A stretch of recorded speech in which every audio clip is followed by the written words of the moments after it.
감사합니다. 이렇게 좋은 자리에 특강을 하게 해주셔서 정말 영광스럽게 생각합니다. 특히 2022년 피아타 세계 총회를 우리 부산에서 열게 해주셔서 너무너무 감사드립니다. 좀 전에 이종찬 위원장님 말씀대로 2030 세계 엑스포야말로 부산이 미래를 걸고 지금 준비하고 있는 사업인데, 이 피아타 총회가 그런 2030 엑스포로 가는 하나의 좋은 시금석이 될 수 있을 것 같습니다. 이 총회를 유치하는 데 큰 힘이 되어주신 우리 김병진 위원장님과 원재철 회장님께 감사의 말씀을 드립니다. 무엇보다 이 자리에 오니까 제가 굉장히 힘이 나는 이유가 있습니다. 우리 김영석 박사님과 이종찬 장관님 뵈니까 제가 우리 부산시청 공무원 가운데 나이가 제일 많은 사람입니다. 근데 제가 여기 오니까 정말 우리 김영석 교수님과 이종찬 위원장님 뵈니까 지금부터 제가 이 얼라라고 하는 기분으로 뛰어야 되겠다는 생각을 다시 한번 하게 됩니다.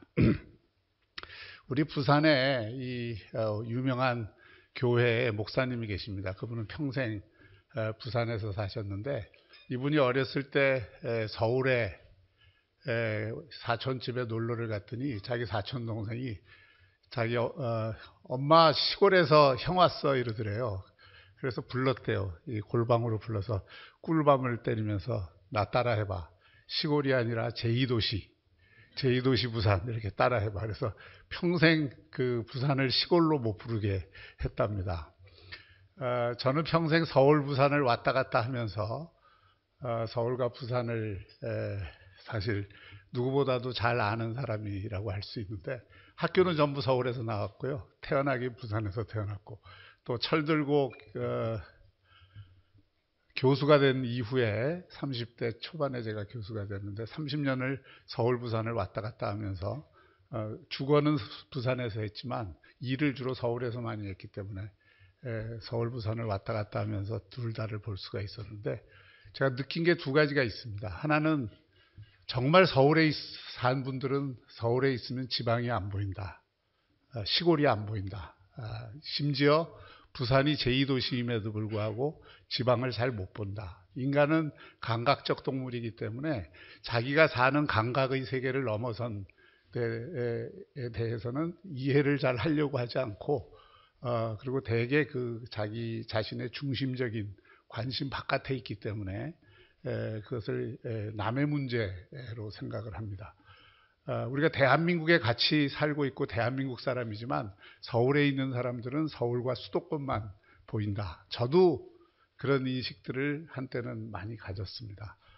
이것이 저는 그 대한민국 이 전체를 경영하는 데 있어서 굉장히 큰 문제라고 생각합니다. 왜냐하면 대한민국을 움직이는 거의 모든 분들이 서울에 있고, 그분들이 서울에서 학교를 다녔고, 서울에서 살고 있고, 서울에서 사업을 하고 있고, 서울 중심으로 모든 문제를 감각적으로 익히다 보니까 그냥 동정적으로 지방은 이해하지만 지방을 제대로 이해하는 분은 없다. 그러니까 지방의 문제가 나오면 그게 내 문제가 되는 게 아니라 이미 남의 문제가 되는 이런 인식을 가지고서는 저는 지방의 문제를 또는 지역의 문제를 제대로 해결하기 어렵다. 왜 그동안 국가균형발전 얘기가 그렇게 많이 나오는데도 계속 이렇게 실패할까? 이런 생각을 다시 한번 이 아침에 하게 됩니다. 왜 제가 이런 말씀을 드리냐면, 부산을 지금 제가 하려고 하는 얘기의 본질이 다 여기에 있기 때문입니다. 프랑스, 독일, 영국을 비교해 보면요, 전 세계적으로 지금 잘 나가는 나라 가운데서도 더 잘 나가는 나라, 그걸 한번 여러분들이 보시면 압니다. 미국이라는 나라는 어느 하나 중심이 없습니다. 큰 나라라고 생각하고 그렇게 보시지 말고요. 미국이 오늘날에도 모든 분야에서 세계 최고를 이룰 수 있는 것은 미국 국토를, 운동장을 굉장히 넓게 썼기 때문입니다. 지역 곳곳이 혁신의 거점입니다. 미국 곳곳이 혁신의 거점입니다.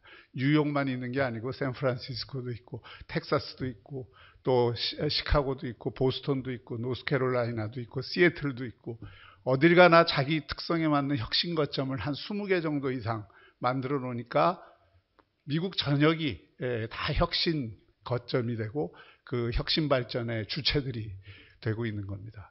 프랑스가 2000년대 초에 국민소득이 4만 5천 불이었습니다. 그때 독일이 2만 8천 불이었어요.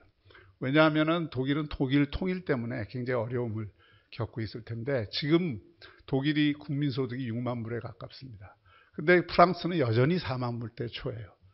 여러 가지 이유가 있겠지만 한 가지 이유는 프랑스는 역시 파리 중심 나라입니다. 중앙 집권적 국가입니다. 대신 독일은 연방제 국가고 그래서 혁신 거점이 각 주별로 여러분들 그 독일을 생각하면 어느 한 도시만 생각나지 않지 않습니까? 프랑크푸르트가 있고 베를린이 있고 또 여러분들이 생각하는 거점들이 어디든 독일은 다양하게 각 주에 맞춰서 혁신 거점이 한 10개가 넘습니다. 다 특성화 발전을 하고 있고 나름대로 혁신형 발전을 하고 있습니다. 영국도 마찬가지입니다. 1980년대에 제가 런던을 갔을 때 새까맸어요. 영국 전체가 가라앉아 있어갖고 그때는 영국이 정말 죽은 나라 같았습니다. 30년이 지난 지금 런던이 파리보다 더 화려하고 영국 전체에 그런 혁신 거점이 곳곳에 생겨 있습니다. 맨체스터가 살아났고 글래스고가 살아났고 에딘버러가 살아났고 다 살아났습니다. 다 혁신 거점형 발전을 했기 때문에 가능했던 겁니다. 윤석열 정부가 지금 정말 새 정부가 돼서 지역 발전에 대해서 관점을 바꿨습니다.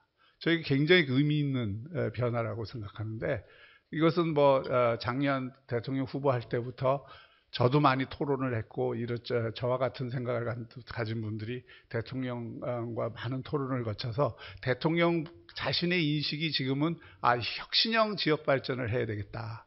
혁신형 지역 발전을 하지 않으면 국가균형 발전이 없다. 그럼 혁신형 지역 발전이라는 게 뭐냐? 각 지역이 정말 자기 주도적으로 혁신을 할 수 있는 거점을 만들고 그 거점을 중심으로 해서 새로운 어떤 변화를 이끄는 그런 특히 새로운 자기 지역에 맞는 기술과 산업을 중심으로 해서 또 인재를 중심으로 해서 변화를 가져야 된다. 그런데 대한민국 전체를 보면 서울에 버금가는 도시를 만들 수 있는 데가 그리고 서울과 수도권을 그 중심으로 한 이런 데는 이미 글로벌 거점이 됐지만 이런 글로벌 거점을 또 하나 만든다 그러면 어디를 만들 수 있겠느냐. 여러분들도 잘 알다시피 부산과 남부권을 또 하나의 글로벌 거점으로 만드는 것이 대한민국 전체의 파이를 키우고 성장축을 높이는 데 있어서 가장 중요한 전략이 될 수 있다. 이 인식을 지금 공유하고 있는 겁니다. 그래서 새 정부에 지금 인수위의 역사상 처음으로 지역혁신 특위를 만들어서 또 지금 대통령께서 하시고 있는 말씀하시는 규제혁신이나 또는 새로운 어떤 지역 발전에 대한 인식들이 단순히 떡을 그냥 나눠주는 중앙정부가 우리가 돈 벌어서 또는 수도권에 있는 많은 분들이 그렇게 생각하듯이 서울과 수도권에서 돈 벌어서 떡 좀 나눠주면 되지 않느냐. 이거 딱 실패하게 돼 있는 균형발전 전략이고 과거 정권들이 그렇게 해온 겁니다. 지금 새롭게 균형 발전을 성공시키려면 지역의 떡을 만들 수 있는 떡시루를 만들어주는 게 제일 중요한 거예요. 그 떡시루를 뭘로 만들어줄 거냐? 결국 기업, 산업, 기술, 인재거든요. 이게 선순환할 수 있는 구조를 만들어주면 되는 겁니다. 떡을 나눠줄 게 아니라 떡시루를 만들어줄 생각을 해야 되고 그럼 떡시루를 어디다 먼저 놓을 거냐? 그러려면 거점이 있어야 합니다. 거점. 수도권이 서울이라는 거점, 글로벌 허브 도시를 만들어냈듯이 남부권에도 부산이라는 글로벌 거점 도시를 만들어내서 거기에 산업과 금융과 물류와 인재가 결합이 될 수 있는 여건을 만들어 주는 것이 가장 좋은 전략이다. 이걸 지금 새 정부가 인식을 하고 있고 그 패러다임으로 바꿨고 저는 그 패러다임이 정말 옳은 패러다임이다. 이제는 그 인식이 현실이 되게 해야 된다 하는 게 저희의 생각이고 그런 면에서 저는 정말 부산을 다시 보기 시골로 볼 게 아니라 제2도시로 진짜 한번 봐주고 부산을 새로운 대한민국 발전축을 또 하나 만든다 이런 인식으로 좀 보아주셨으면 좋겠다. 아까 우리 김병진 회장님께서 부산이 세계 3위의 한적항이라는데 저희가 가진 통계로는 세계 2위의 한적항입니다. 그리고 7위의 컨테이너 항구인데 이게 항만 시설이 좋아서 이렇게 된 게 아닙니다. 부산이라는 지리경제적 이점이 어디보다도 뛰어나다는 걸 그 자체로 반영을 하고 있는 겁니다. 세계 2위의 환적항이라는 게 이게 말이 쉽지 그렇게 될 수 있는 여건을 가진 도시가 세계 어디 있겠습니까? 결국 부산은 부산이나 홍콩이나 싱가포르나 두바이 같은 그런 어떤 해양 항만 도시가 갖고 있는 그런 지리경제적인 이점, 모든 해양 물동량이 그 물류가 지나갈 수밖에 없는 그 포스트에 있다는 걸 그 자체로 웅변하고 있는 겁니다. 이 잠재력을 살려야죠.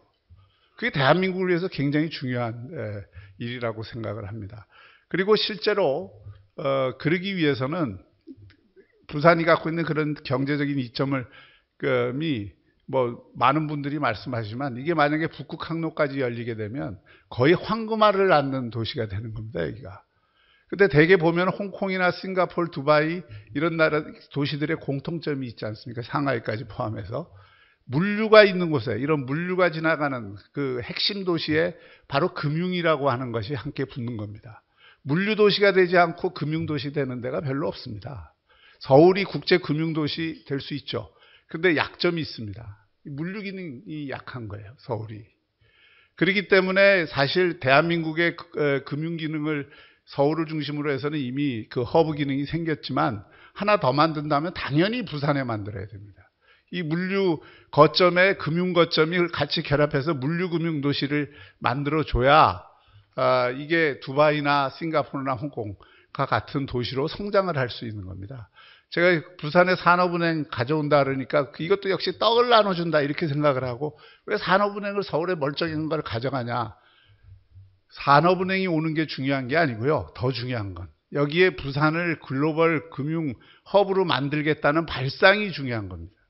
그리고 거기에 자원을 가져다 준다. 저희가 지금 하려고 하는 것은 제가 오늘 뭐 이게 그 자료를 우리 직원들이 열심히 만들어서 저하고 토론해서 만들었습니다만은 이것대로 하다가는 시간도 너무 많이 걸릴 것 같고 그 뒤에 더 좋은 강연이 있기 때문에 제가 이걸 종합을 해서 그냥 말씀을 드리는 것으로 하겠습니다. 자료는 나중에 참고를 하시고요. 그래서 이런 금융 기능을 제대로 갖고 오기 위해서는 그런 어떤 정책 금융을 하는 데에서 산업은행이 서울에 있지만은 서울 중심의 일을 하는 게 별로 없습니다. 지금 남부권에 산업기지들이 있고 다 그 정책금융을 할 때가 있기 때문에 산업은행이 서울에 있든 부산에 있든 저는 그 입지가 중요한 게 아니라 그 기능이 부산에 오는 게 굉장히 중요하다. 그래서 정책금융을 할 수 있고 거기에서 어떤 부산에 지금 선박금융 을 하는 해양진흥공사가 있기 때문에 그런 선박금융과 산업 정책금융을 할 수 있는 데가 결합이 되고 그거 못지않게 저희가 중요하게 생각하는 건 디지털 금융 기능을 부산에 확보하는 게 대단히 중요하다고 생각합니다. 특히 선박금융과 관련해서 물류금융과 관련해서는 이 핀테크와 그 디지털 금융 쪽이 결합이 될 수밖에 없고 그 결합이 되는 게 바람직하고 그래서 저희가 지금 적극적으로 디지털 금융 중심 도시로 가겠다는 입장에서 지금 그런 자원을 끌어들이고 또 여기 새로운 걸 구축하고 그 가운데 하나가 저희가 디지털 자산 거래소를 그 금년 말이나 내년 초에 만들 예정입니다. 부산이라고 하는 곳이 블록체인 특구로 되어 있을 뿐 아니라 이 새로운 어떤 그런 디지털 금융을 하기에 적합한 곳이고 그 디지털 금융이 단순히 지금 뭐 코인 거래뿐만이 아니라 그 가상화폐 거래를만을 의미하는 것이 아니라 부동산, 선박 그리고 각종 그 STO 증권 뭐 이런 것들을 다 포함하는 그런 디지털 자산으로 앞으로 모든 자산들이 재평가되고 또 새롭게 전환이 되기 때문에 그런 디지털 어셋, 디지털 자산들을 전부 거래할 수 있는 중심거래소를 지금 부산에 두려고 하고 있습니다. 마침 부산에 이미 주식거래소나 예탁결제원이나 이런 그 금융기능들이 있기 때문에 이렇게 디지털 자산거래소까지 제대로 된 공공성과 건전성이 담보된 디지털 자산거래소를 부산이 만들 수 있으면은 세계의 돈들이 많이 부산에 몰려올 수 있고 그러면 홍콩이 지금 가라앉고 있기 때문에 홍콩의 기능도 우리가 상당 부분 흡수할 수 있다. 여러분 지금 홍콩이 가라앉으면서 상하이가 의심을 받으면서 어디로 다 몰리고 있느냐? 싱가포르로 다 몰리고 있습니다.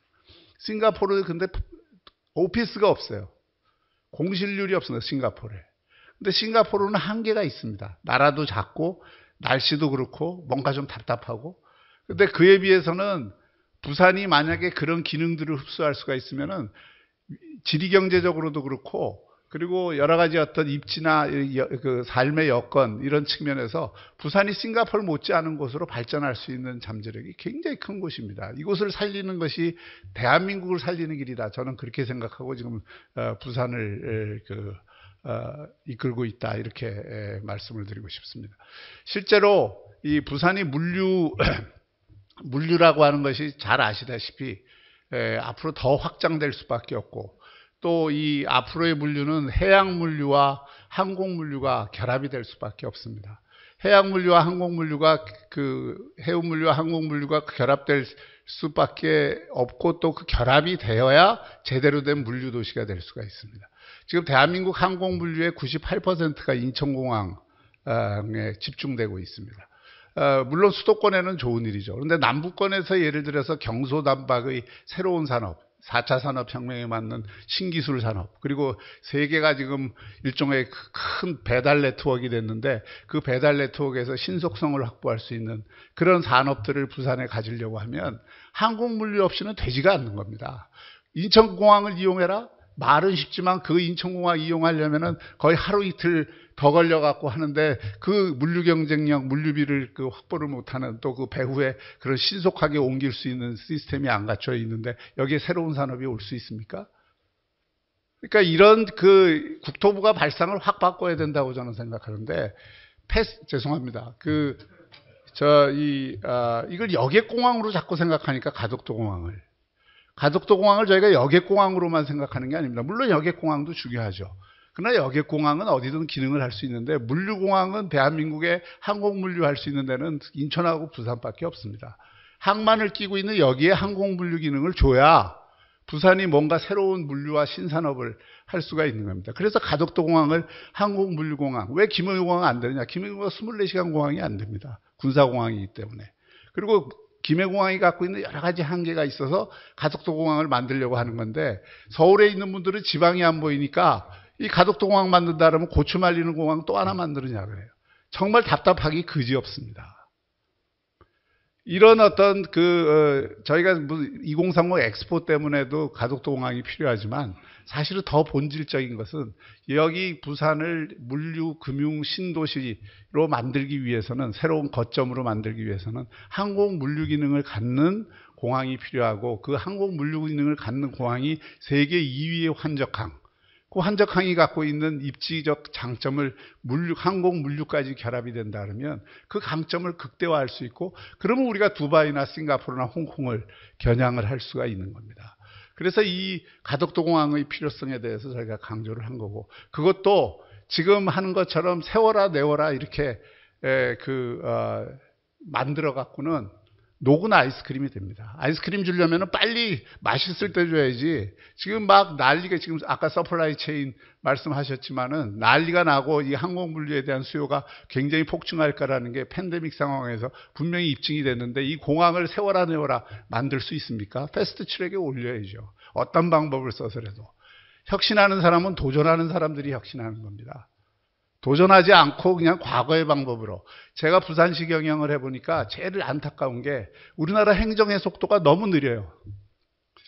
싱가포르가 우리 경쟁 상대가 이스라엘이나 싱가포르 아닙니까? 이제는 일본이 우리 경쟁 상대가 아니에요. 싱가포르나 이스라엘이 경쟁 상대인데, 제일 차이가 뭐냐? 싱가포르, 이스라엘, 한국을 비교하면 행정의 속도가 우리가 한 2배 내지 3배가 느립니다.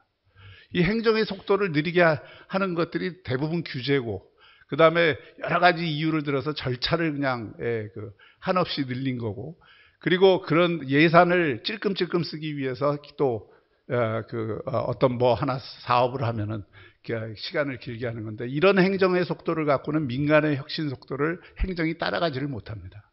그래서 행정의 속도를 어떻게 올릴 건가? 제가 이번 재선된 다음에 우리 제일 먼저 화두로 던진 게 그겁니다. 부산의 행정의 속도를 크게 올려보자. 우리만 안 되니까 우리가 그 과제를 선정을 해서 중앙정부의 행정의 속도 이게 문제니까 전부 같이 이런 거를 규제를 같이 풀어주고 절차를 간소화하고 시간을 땡겨주세요. 그리고 예산을 좀 효율적으로 선택과 집중해서 써주세요. 지금 중앙정부가 공모사업이라고 그래서 온갖 공모사업을 남발을 합니다. 그런 공모사업들을 국비 따와야 되니까 지방정부는 무조건 거기 응모해갖고 당선되면 또 시비, 도비 얹어갖고 사업을 하는데, 그 사업이라는 게 지역이 절실해서 하는 사업이라기보다는 중앙정부가 메뉴 짜줘갖고 따라오게 하는 사업들이 대부분이기 때문에 효과를 평가해 보면은 반감될 수밖에 없습니다. 필요 없다는 건 아닌데 그런 걸 확 줄여서 사실은 지방단체가 자신이 지역의 산업과 인재 그리고 그런 새로운 기술을 발전시킬 수 있는 그런 사업 중심으로 가게 해줘야 됩니다. 여러분, 선택과 집중할 수 있게 해줘야 되고, 같은 예산을 빨리 써서 빨리 좀 일을 할 수 있도록. 저는 대한민국이 여기까지 오게 된 데는 K속도라고 하는 것이 굉장히 중요한 역할을 했다고 생각합니다. 흔히 얘기하면 빨리빨리라고 하지만 빨리빨리 없이는 여기까지 올 수가 없었습니다. 근데 지금 천천히 하고 안정적으로 하고 해야 되는 거는 해야 되지만 정말 아직도 K속도가 필요하다. 특히 K속도가 필요한 곳이 행정이다, 행정. 이걸 한번 부산과 대한민국이 함께 힘을 합쳐서 해봐야 된다는 생각을 하고 있고요. 또 이런 역할들을 하기 위해서 제일 중요한 것이, 마지막으로 제가 말씀드릴 거는, 앞으로 이런 선진도시 또는 혁신의 거점이 되는 도시, 또 물류와 금융이 새로운 산업과 만나는 도시, 새로운 인재들이 몰려드는 그런 도시가 되기 위해서는 일과 이 휴양, work and vacation이 결합될 수 있는 도시가 돼야 됩니다. 그래서 제가 월케이션이라고 하는데, 일과 휴양이 결합될 수 있는 도시로서 부산만한 도시가 없습니다. 서울도 아름다운 도시지만 부산에 와서 7개의 비치와 10개의 산과 2개의 아름다운 강, 그리고 세계에서 제일 아름다운 낙조와 일출을 함께 볼 수 있는 도시는 대한민국의 부산, 그것도 대도시로서는 부산이 유일합니다. 부산에서 일을 하면서 휴양을 바로 할 수 있어요. 매일매일. 이런 도시가 저는 미래에는 가장, 지금 뭐 사무실 없애는 유니콘 기업들이 많지 않습니까? 메타버스 환경에서 이제 일들 하고, 그러면 일하면서 즐기면서, 일하면서 서핑하면서 또 이 골프 치면서 뭐 이렇게 할 수 있는 도시가 사실은 제일 좋은 도시가 될 겁니다. 그런 쪽으로 해서 우리 부산이 지금 문화라든지 관광이라든지 이런 쪽에 굉장히 많은 투자를 하려고 하고, 그쪽에 기업들을 유치를 하려고 하고 있습니다. 실제로 제가 재작년에 우리 부산의 기업 유치액이 한 3천억밖에 안 됐는데, 작년에 3조 7천억을 했습니다. 요즘 부산을 보는 시각이 굉장히 많이 달라지고 있는데, 새로운 기업들이 계속 문을 두드리고 있고, 또 그런 면에서 굉장히 큰 효과를 가진 것이, 부산이 이제 앞으로 가덕도공항과 같은 물류공항도 생기고 물류산업의 중심으로 될 수 있다. 그래서 작년에 우리가 유치한 기업들 가운데 가장 유력한 기업들이 다 신물류 기업들입니다. 대기업들 가운데 부산의 물류를 선점해야 되겠다 해서 작년에 세계적인 물류 기업들도 부산에 많이 땅을 샀고, 또 새로운 기술을, 물류도 옛날 물류 그냥 보관 창고가 아니라 새로운 기술을 활용한 그런 어떤 물류 풀필먼트 센터를 비롯해서 다양한 방식의 신물류 기업들이 지금 부산을 찾고 있습니다.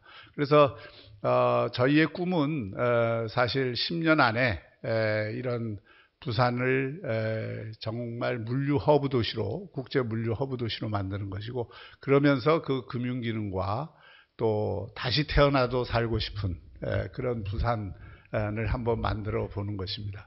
여러분들께서 많은 좀 관심을 가져주시고, 특히 물류 쪽에 종사하시는 분들은 부산의 잠재력에 대해서 너무 잘 알고 계시기 때문에 여러분들의 도움이 우리에게는 큰 힘이 된다는 말씀을 드리면서 오늘 짧으나마 제 말씀을 좀 마치도록 하겠습니다. 감사합니다.